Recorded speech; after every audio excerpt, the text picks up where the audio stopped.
my very first day that I met people and had to do something was I set up this giant inflatable wall. You put on a Velcro vest, you bounce, and you're stuck to the wall. And I thought, this is what they do for a living. I want to do this. Paid to do this?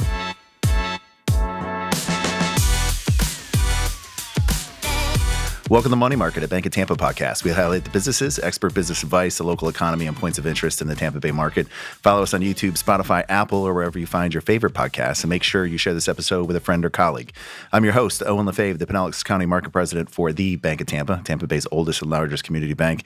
Today's guest doesn't really need an introduction. He's the host of the #1 rated morning drive radio show, Mike Calta, or the Mike Calta Show on 102.5 The Bone. Mike, welcome to the show, man. Thank you. It's great to be here. Yeah, no, I get very nervous walking into a building like this. Anytime I'm going into a building that has marble and stairs, it means I'm getting sued by someone. So this one was great. People get intimidated when they walk in here for some reason.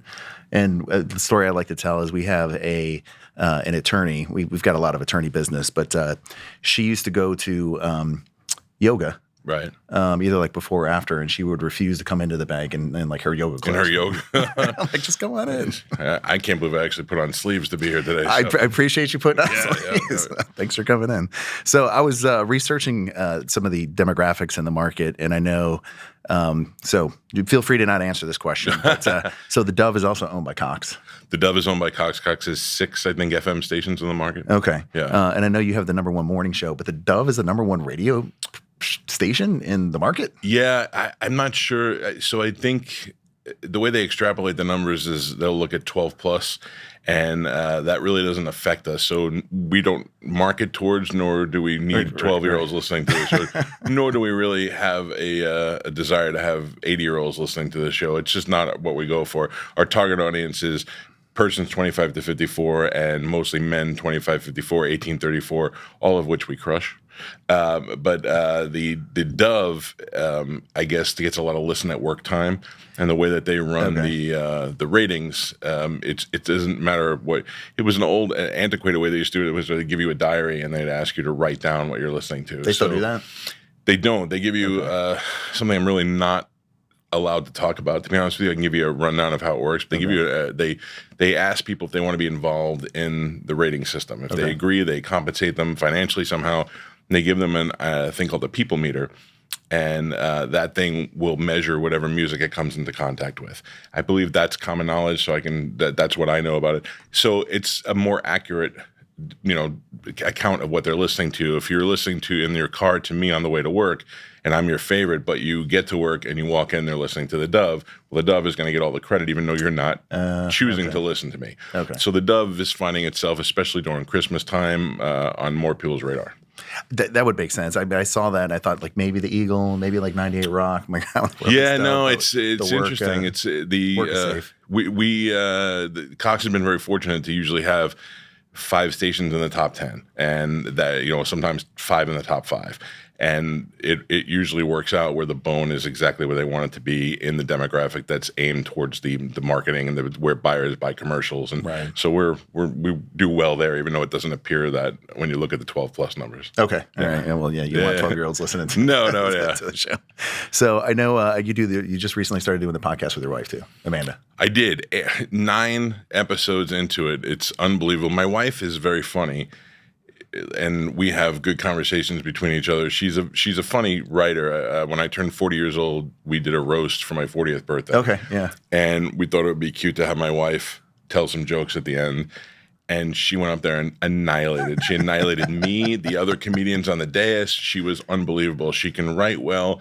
She finds strange humor in things, and we get along very well. And we're very different. I'm a foul-mouthed radio DJ. She's a licensed therapist, and yet we have a lot in common. And we decided to try it and see how it works, and now it looks like it's a thing. And I love it, and I don't be offended by this, but all the years of you being on the radio and you calling her, I just learned that she can't hear anybody else on the phone. Right. She just hears you. Well, that's a pretty recent thing.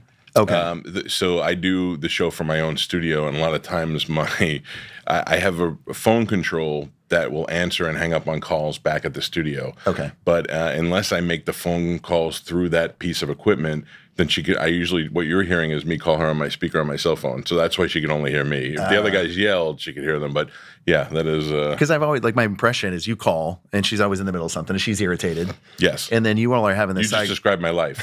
Yeah, is what you did. Yeah. But to like truly hear like the two of you banter back and forth, I mean, she's delightful. I mean, she's great. Like, She's a lot of fun. Yeah, she's a lot of fun, and she's what you see is very real. It's how our life usually is. Okay. So what is it like being married to a therapist? You think a shock jock and it's worse than you think. She analyze you with everything. Here's the main thing. My wife's first area of specialty was to help people who are overweight.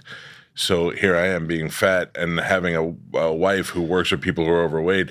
I would say things to her like, I need to lose weight. And she would, in the therapist voice, say, well, maybe it's smart to have half of what you're eating. You know, it's very much that I get all the time. She talks to me in therapist voice, and that I don't like. That I don't appreciate. Just the tone of voice. The tone of voice. But also, I have to tell you, it's been very helpful. I have bad anxiety. I take Lexapro for anxiety. I have for the past 10 years or so. I think without it, I would have either had some sort of violent outbreak or maybe even a mental breakdown. I had things going on that I didn't quite understand. And had I not been married to a therapist, I would have thought either I was going crazy or I would have not known how to handle it. And she, thank God, was there to help me out and get me to a place where I need to be. So I don't sit there and have sessions with her, but she was able to say, hey, look, you're not going crazy. Right, yeah. You're having an anxiety. And that's what, when I first had my first child, I had this wave of anxiety that something was going to happen to this kid and I didn't know how to protect him and I had never been through it before. And I find out that most fathers go through that in the beginning. So it was more having her be able to tell me that this is more common than you would think made things a lot better. I didn't really have that moment until we were sitting at a McDonald's. And this homeless lady came in, and I didn't want to be rude and like show her away, but she came over and she's like, "You have a beautiful child," and I'm like, "Thank you very much." And I was just trying to be cordial, right? And but like also aloof a little bit. Sure, you don't know like, what they're he's got an eyelash in his eye, and like reached in, and I'm like, like grabbed my kid, and with that moment, I'm like, I failed as a parent. So then I could see how that get. Yeah. I mean, it got to the point where it was pretty bad. Like I would lay in bed at night and come up with these strange scenarios. What if he fell off a boat? We don't have a boat. We're not even on the water, but the anxiety just ran away. And I think that if I didn't have somebody to talk to about that, I would still be wondering what's wrong. Now, like when you react to certain things, does she also like critique you on that? Like, oh yeah, she's. Michael, if you could respond differently in this moment, would she? I grew up in New York, and I used to have a little bit of a temper. And you got the Italian in you. Yeah, but I've pretty much honed that in, and I don't respond to road rage. I don't really get mad. But I also can't let some things go. So sometimes I'll pull up next to somebody and I'll just look at them or roll down my window and go, and she'll constantly be like, it would be better if you just let it go and internalize those feelings. I get that therapist speech all the time. How do you respond to that? I just, I hit her. No, I know. I would never touch her. I'm just kidding. How long have you been in radio? So I was just thinking about this yesterday. I started as an intern in 1992 here in Tampa at FLZ. You did? Okay. Yeah, I was getting ready to go to school at UCF. They had just built Universal Studios, and they were making it a functioning production studio there as well as the theme park. And I was going to go to UCF because I knew they had a lot of programs at Universal. I kind of wanted to get in that end of the entertainment industry. And then while I was waiting to go to school, I got the internship at FLZ and then just fell in love with radio and worked my way up from there. Interesting. So, I mean, they never thought of kind of pivoting or like once you were in? Because intern, I mean, it's hard work. It doesn't pay anything. Right? It was the absolute hardest work. But I will tell you, and this is something that only an old man says, is that it was very smart because I learned everything about the business from setting up tents to how commercials work to the ratings and all that stuff from being around. I mean, I'm not trying to discourage anybody from going to college, but if you know what you want to do, you're much better off having hands-on experience than you are spending 4 years studying things that are never going to affect your future. Okay. So I feel like my time as an intern and the people that I got to work with, I mean, Tampa was at the time the radio war between FLZ and Q105 was the biggest thing in the country. And I was right on the tail end of that and got to see some of the greatest. My very first day on the job, my very first day that I met people and had to do something was I set up this giant inflatable wall. And it was a Velcro wall. You put on a Velcro vest, you bounce, and you stuck to the wall. And I thought, this is what they do for a living. I want to do this. Paid to do this? And that's how it worked. How'd you get people off the wall? You had to rip them down. Yeah, I was pretty much the guy who had to rip them off the wall. Yeah. Was that was that the Bubba the Love Sponge show? Or was no, that was at the Power Pig, and I worked with Bubba shortly after that. At the time, I was just a promotions intern. I was putting up this big balloon that we had and hanging banners and going to nightclub gigs and cleaning up and doing all that stuff. And then eventually a position opened to be like a producer for Bubba at night when he was on that station. And that's kind of what I did. I started out doing a lot of just intern type work and then slowly worked up from there. Okay. I feel like maybe it was just kind of the point in time in the industry, but like the name Cowhead, was that just like everybody had to have a nickname? And it is, yeah, that was the thing. It's the dumbest name ever. That's terrible name, sorry. Yeah, well, it's interesting because I had it in high school, but nobody didn't call me it every day, but it was like one of those nicknames. I was, in my fraternity, I was Little John, like from the Robin Hood character. I was Flintstone for a while in high school because I dressed as Fred Flintstone for Halloween one year. So those little nicknames stick to you. So when I went to FLZ and everybody had a nickname, they said, "Didn't you ever have any nicknames?" I said, "Well, they used to call me Cowhead because I had a big head." And boom, there it is. And once you open your mouth about it, you're stuck with it forever. Could have been like Little John. Little John could have been there. Yeah. I've got a buddy from high school that's like all growing up. He still does. He's got a giant head, so we called him Tweety. And still, I mean, he's shaking it professionally, but like when we all get together, high school buddies, you're like, Tweety. So what do you after all these years, what do you enjoy most about radio? I like the fact that, I mean, in all honesty, I can do anything that I want. Anything. If I decide I want to jump out of an airplane tomorrow, if I let them stick enough microphones to me, they'll do it and I'll get to do it. Yeah, I can do anything I want. I can talk about whatever I want. A lot of people have a lot of built up anger and anxiety because they can't get things off their chest. I could do that every day. I get bad service at a restaurant. I can complain about it the next day. It's very therapeutic. I love to be able to just sit and talk and have fun. And the fact that I've figured out a way to get paid to do it for the rest of my life is insane. What do you think makes your show different than the other shows? I don't know. People ask me all the time, now that I'm old, the young kids in the radio station, they're like, "Can I pick your brain about something? What do you think?" And I go, "I don't know. I don't know how I got here. I don't know how I've maintained any success. I think the key, honestly, I was trying to think about this the other day talking to somebody, is honesty and being real. I don't think in my career we've faked anything. I don't think that we've, sometimes you create situations. You're on the air for too many hours, for too many years, for people not to know you're real. Right. I mean, I listen to other radio shows that don't appeal to me, but appeal to other people. And I go, who listens to this garbage? But it's that turns me off. And the fact that we don't do things like that, we're not as hokey as some people. We're not as fake as some people. I think people relate to it. Plus, I'm kind of every man. I'm the kid who started at the bottom, worked his way up, got lucky, maintained it, and I'm still one of you guys. I still hang out. I'm still your friend. We'll drink beers together at a bar, and I do that with a lot of people. So I feel like that is the fact that we can relate so well to our audience. So that when you're bringing people in, because I mean, when you look at your career, and since you went out on your own, I mean, everybody has changed over. Yeah. Right? Yeah. Because I think even Gavin wasn't part of the original crew, was he? Galvin was a replacement for. When I was at the country station when you and I first met, I was with a guy named Brent, and Brent did not work out when we went to the Bone. He just wasn't there anymore. His head wasn't in radio. It didn't work out. So I needed to find a replacement, and they put an ad in an industry magazine, and a million people sent CDs in with their best ofs on there.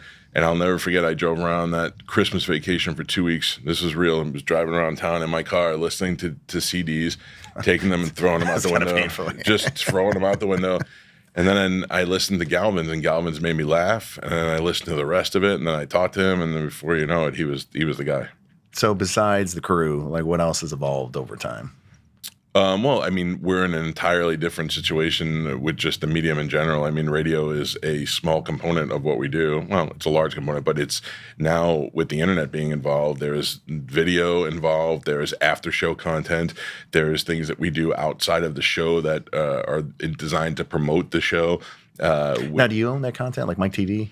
I have a partnership with Cox where we both share in that, and it's been successful for both of us. I mean, we were way ahead of the curve. We were doing Cowhead TV, 15 years ago before anybody. I think Howard Stern was the only one that was doing a video component to his radio show on the E network. Okay. And we were the first people that I know to bring it to the internet to do it every day for 4 hours. Wow. Apple contacted us and said, "What are you guys doing?" And they wanted to be involved in what we were doing. Okay. Are they involved? They're not now. No. Okay. Apple wants too much money for everything. Oh, yeah. They do. Yeah. So have you changed your approach then with the element of TV? Or, I mean, are you, like at the core, I guess, are you still trying to do the same show? Or definitely doing the same show. I have to be a little bit more aware that people are watching us, and only from the aspect of when I'm describing things, I'm so used to trying to put it in words that people who are driving can visualize.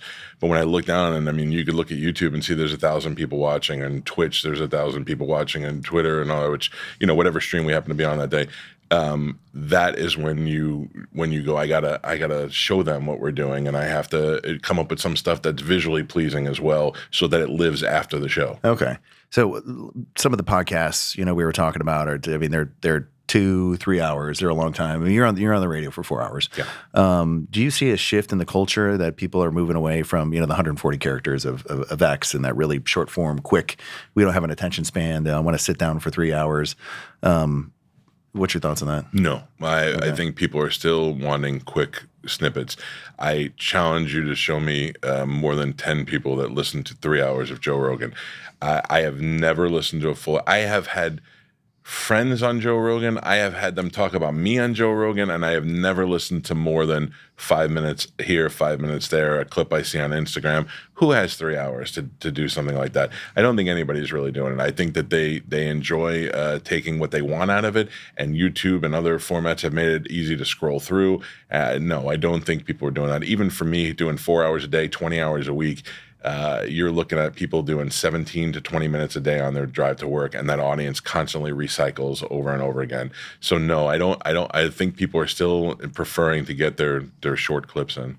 I will listen. So, and not that I listen to every episode, or even I don't think there's one time that I've actually listened to like a full 3 hours, but I'll keep coming back to it at different times. Yeah. What about radio? I mean, in terms of, I don't know if it's Mike Calta TV, or do you have the ability to like have a whole episode available so someone can keep coming back? Oh yeah. So 24 hours after the show airs on the radio, it lives on YouTube, and you can go watch it and scroll through it, and it eliminates the commercials at that point. Yeah. So you can just rip right through the show.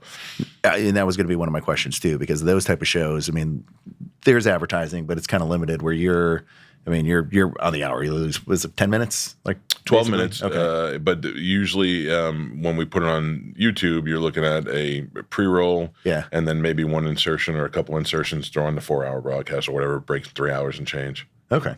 How do you be creative? I mean, like, what is that process like? Because I mean, show after show, day after day, coming up with new stuff. I know. I mean, you've highlighted like in years past, like people copying your stuff in other markets, and so what is, as you guys are sitting around talking, what does that creative process look like? Sometimes like this will be the big break. We're off for about 2 weeks, and this will be the time where I start driving my wife crazy by talking, because no one wants to hear me talk anymore. So I'll just talk her face off, and then I'll throw out ideas, and this is where things come to me now. And Galvin comes up with a lot of the stuff, the games we play, the things that we do, and then we throw it and we see what sticks and what doesn't stick, and sometimes things evolve into stuff, and that's basically where it happens. And then Ellen's people will take it and steal it from us a week later if she was still on. Yeah. So you mentioned Howard Stern. Yeah. So it's been interesting to see kind of the evolution there, because he was kind of the first shock jock, and he's kind of mellowed out over the years.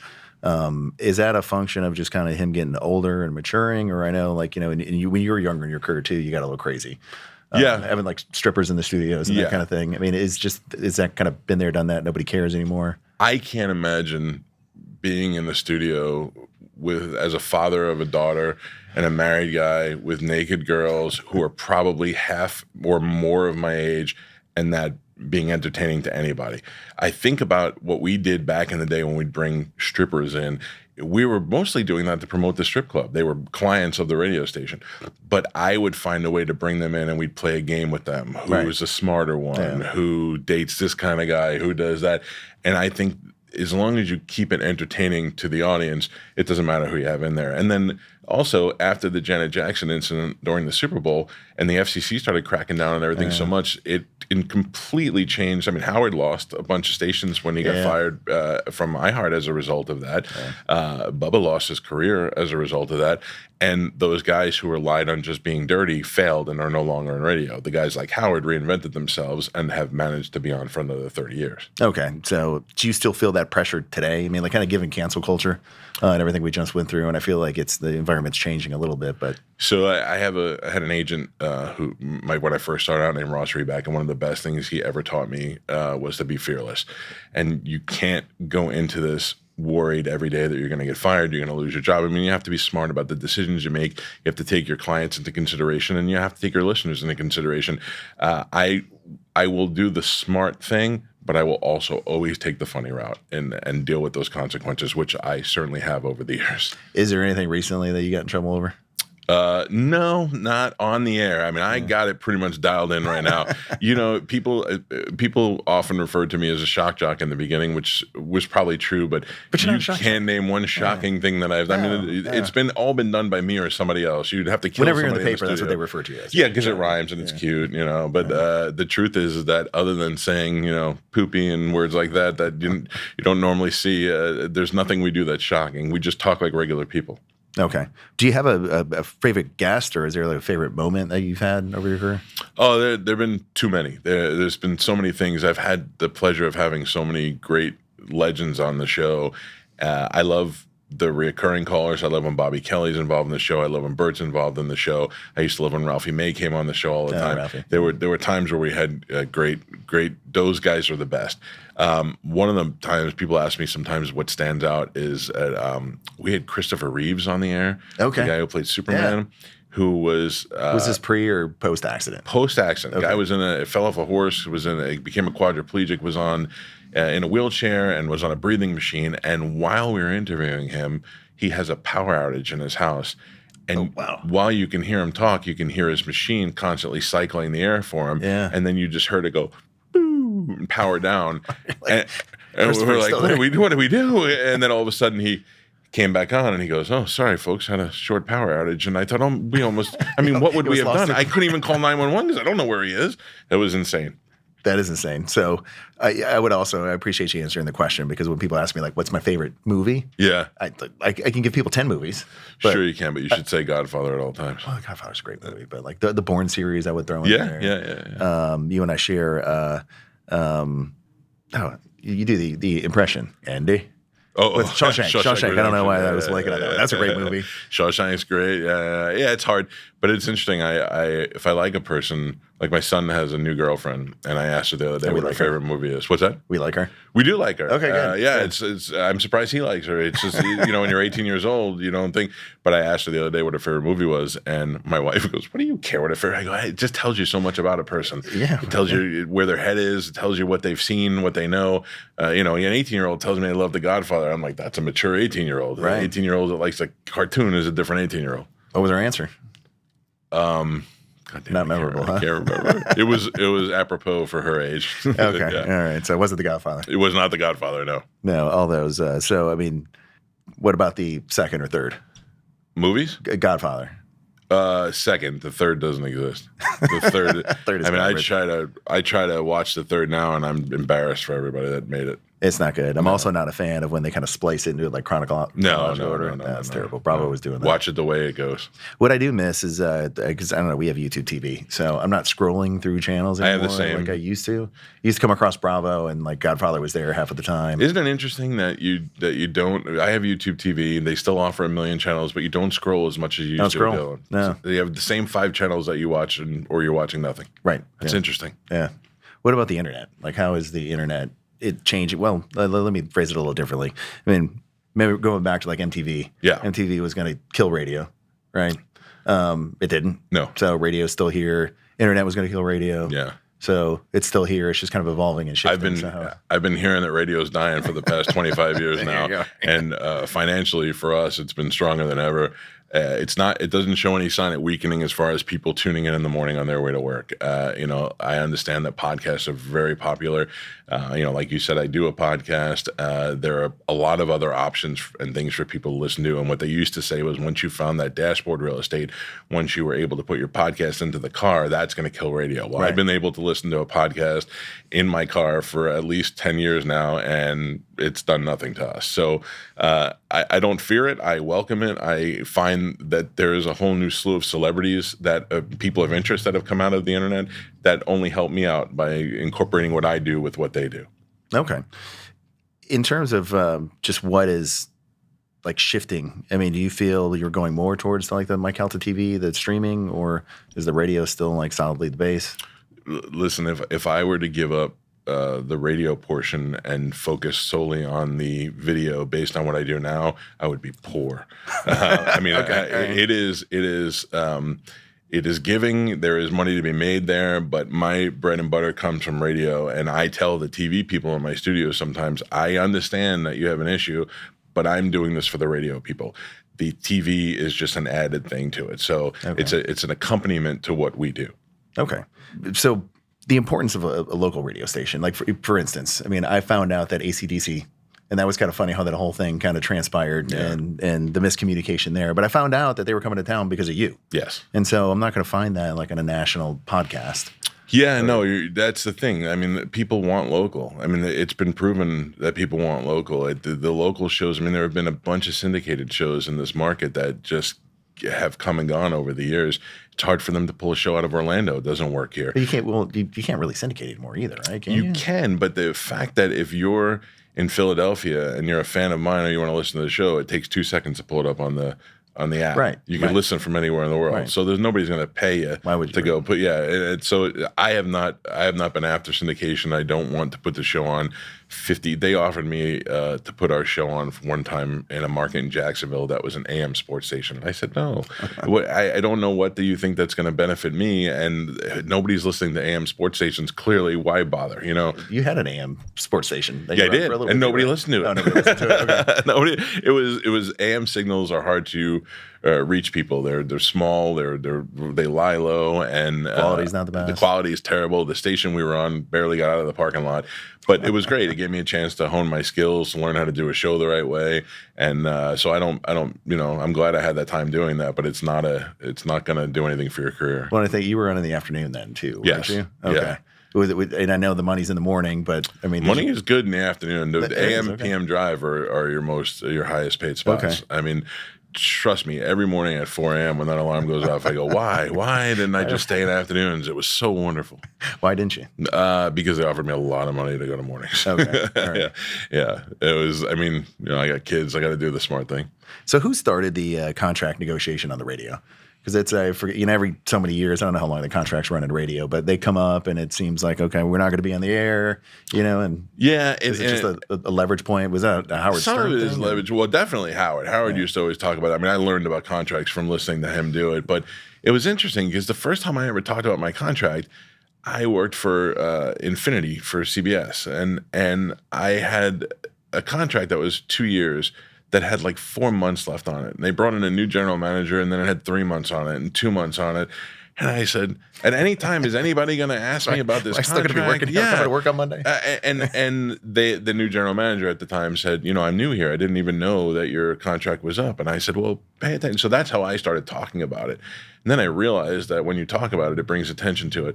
And then there have been times when at this station that I'm at now, where it came down to the fact that I don't think I'm going to be here after this contract is over. And in this job, it's just one day they'll go, boom, you're off the air, and your audience doesn't get to hear from you anymore. So I felt it was important to let them know what was happening as it was happening in case I disappeared one day. Okay. Well, he said it was going to, you know, and I mean, you know, now we have the internet, so it's a little bit different. I could do a podcast. I can get on and say, hey, this is what's happening. But most of my time in radio, we didn't have that. Right. So I had to be prepared if one day they yanked me after the show off the air, that let my audience know, hey, I'm going to come back, or I'm looking and talking to other people. What are the economics to be able to, I mean, like, so Rogan's in a different world, but when you look at kind of I don't know, like an Adam Carolla or, gosh, I'm trying to think of like All In Podcast or something. And I know those guys have other incomes, but like, what's the sweet number to say like, okay, this is sustainable? I mean, do you know what the metrics look like? I don't. I can tell you right now that we're relatively new as far as broadcasting on YouTube.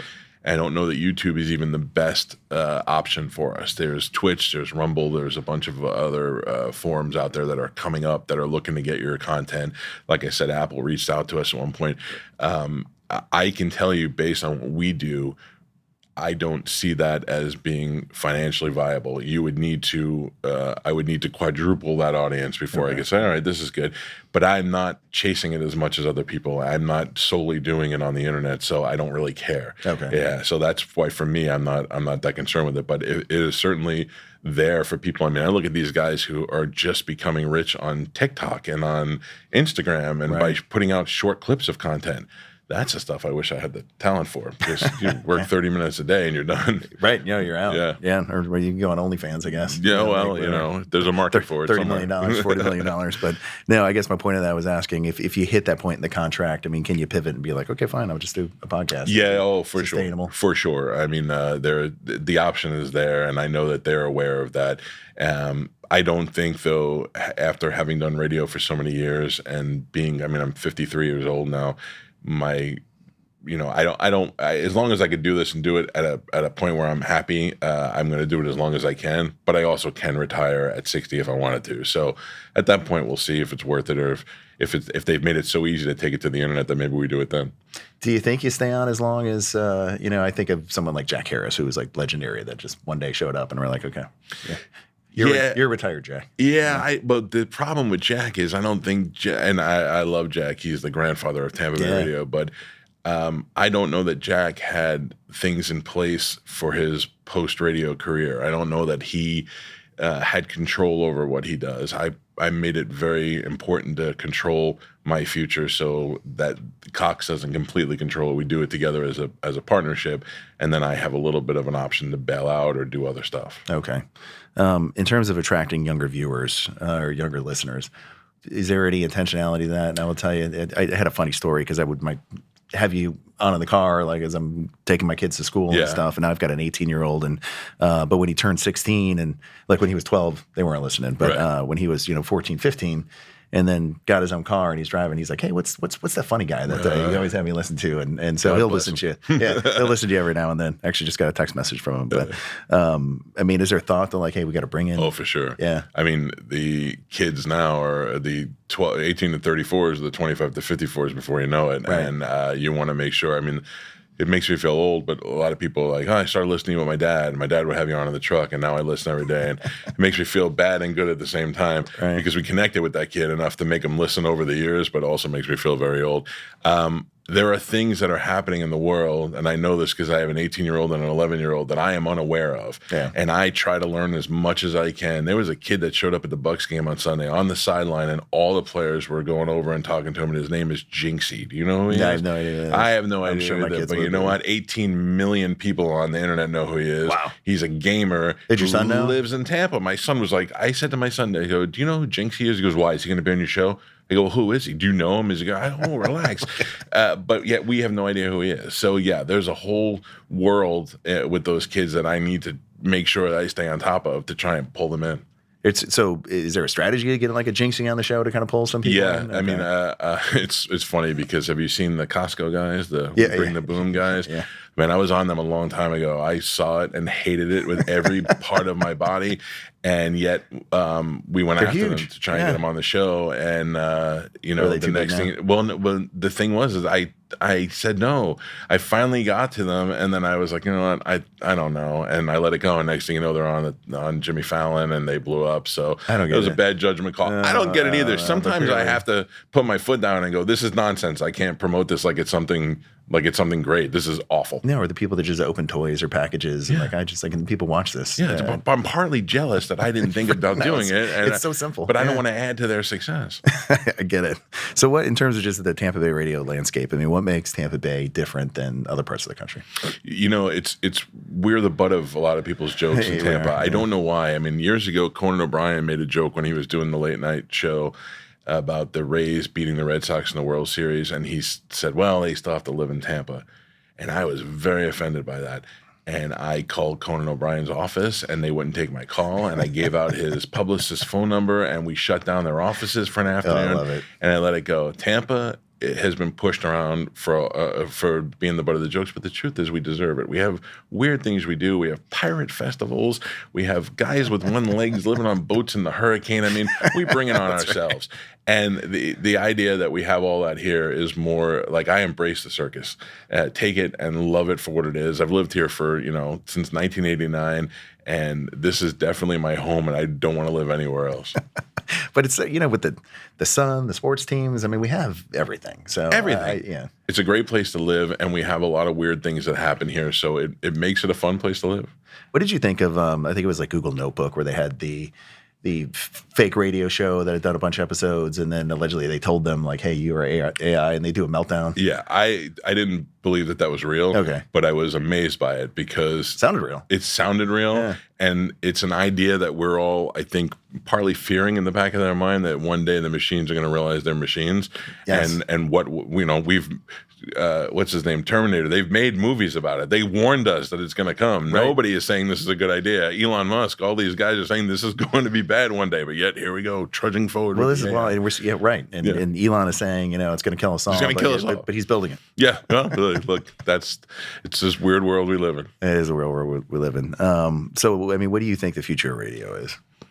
I tell you, I think that it's going to be, I think a lot of these things are going to merge. I think you're going to see podcasts and radio shows. Satellite radio was a good example of what I think it's going to be. It's going to be one long strip of choices of what you can do in everybody's car and everybody's house. And it's all just going to merge together. I think that is kind of what you're getting now. I just think that these companies are going to look and say, we're cannibalizing each other. What can we do together? So you think there's going to be more consolidation in the industry? Yeah, I definitely do. I think that I don't know as far as the companies, if they're going to narrow it down or whether they're going to lease their product out, kind of like a Sirius does with, I think it's Pandora that they work with. I mean, those sort of synergies. Okay. Mike, if people want to connect with you, where can they find you at? Oh, man, we're on all the social media at The Mike Calta Show. And would love to respond to people. We're actually pretty interactive there. So. All right, but hot or not, right? Hot or not, yes. One of the things that you can see, sure. Well, thanks for coming on, Mike. Thank you. This was great. If you have a question or future show idea or would like to be a sponsor, you can send us a message at moneymarket@bankoftampa.com or find us on LinkedIn, X, Facebook, and on Instagram at Bank of Tampa and online at bankoftampa.com. Thanks for tuning in. Thanks for subscribing, and we'll see you around in the Money Market.